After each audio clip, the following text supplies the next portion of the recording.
আর এই মুহূর্তে যে খবরের দিকে নজর রাখবো, প্রথম দফা ভোটের আগে আজকে হাই ভোল্টেজ মঙ্গলবার। একই দিনে উত্তরবঙ্গে একদিকে প্রধানমন্ত্রী নরেন্দ্র মোদী, অন্যদিকে মুখ্যমন্ত্রী মমতা বন্দ্যোপাধ্যায়, পাশাপাশি তৃণমূলের সর্বভারতীয় সাধারণ সম্পাদক অভিষেক বন্দ্যোপাধ্যায় তাদের প্রচার কর্মসূচি। একদিকে যেমন উত্তরবঙ্গে, সেখানে বালুরঘাটে এবং রায়গঞ্জে জোড়া সভা রয়েছে। প্রধানমন্ত্রী নরেন্দ্র মোদী তিনি বালুরঘাটের বিজেপি প্রার্থী সুকান্ত মজুমদারের হয়ে সেখানে নির্বাচনী প্রচারে যোগদান করবেন। অন্যদিকে ময়নাগুড়িতে মুখ্যমন্ত্রী মমতা বন্দ্যোপাধ্যায় তার জনসভা রয়েছে। আমরা এই নিয়ে কথা বলবো। বিশেষ প্রতিনিধি দেবজ্যোতি ঘোষ এই মুহূর্তে আমাদের সঙ্গে টেলিফোনে রয়েছেন।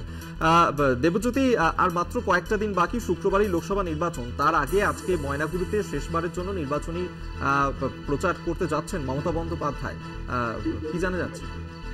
দেখো, মমতা বন্দ্যোপাধ্যায়ের আজকে দুটি জনসভা রয়েছে উত্তরবঙ্গে, একটি শিলিগুড়িতে রয়েছে, একটি ময়নাগুড়িতে রয়েছে। অত্যন্ত গুরুত্ব সহকারে মমতা বন্দ্যোপাধ্যায় বেশ কয়েকদিন ধরেই কিন্তু উত্তরবঙ্গে পড়ে আছেন। সেই জলপাইগুড়িতে যেদিন টর্নেডো হয়েছিল তারপর থেকে মমতা বন্দ্যোপাধ্যায় একাধিকবার বিভিন্ন জায়গায় তার প্রচার করেছেন। কারণ তৃণমূল কংগ্রেসের পক্ষ থেকে উত্তরবঙ্গকে অতিরিক্ত গুরুত্ব দেওয়া হচ্ছে। কারণ উত্তরবঙ্গের যে 7টি লোকসভা আসন আছে, গতবারে তৃণমূল কংগ্রেস বর্জিত হয়েছিল, একটি সিটও তারা দখল করতে পারেনি। সেই জায়গাতে মমতা বন্দ্যোপাধ্যায়ের আজকে জোড়া কর্মসূচি রাজনৈতিকভাবে তাৎপর্যপূর্ণ। কারণ প্রধানমন্ত্রী যেহেতু উত্তরবঙ্গে আজকে সভা করছেন, সেই জায়গাতে মমতা বন্দ্যোপাধ্যায়ের দুটি সভায় অত্যন্ত গুরুত্বপূর্ণ। কারণ যেভাবে লক্ষ্মীর ভান্ডার নিয়ে গতকাল থেকে মমতা বন্দ্যোপাধ্যায় দল তৃণমূল কংগ্রেস ফুটছে হারতে শুরু করেছে।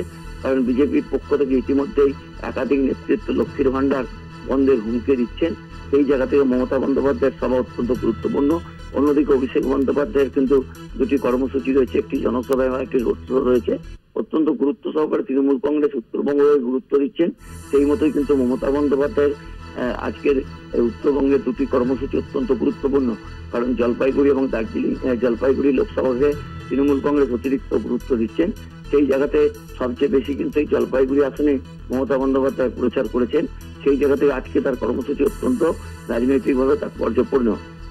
বেশ, আপাতত ধন্যবাদ তোমায়। বিশেষ প্রতিনিধি দেবজ্যোতি ঘোষ এই মুহূর্তে আমাদের সঙ্গে টেলিফোনে ছিলেন।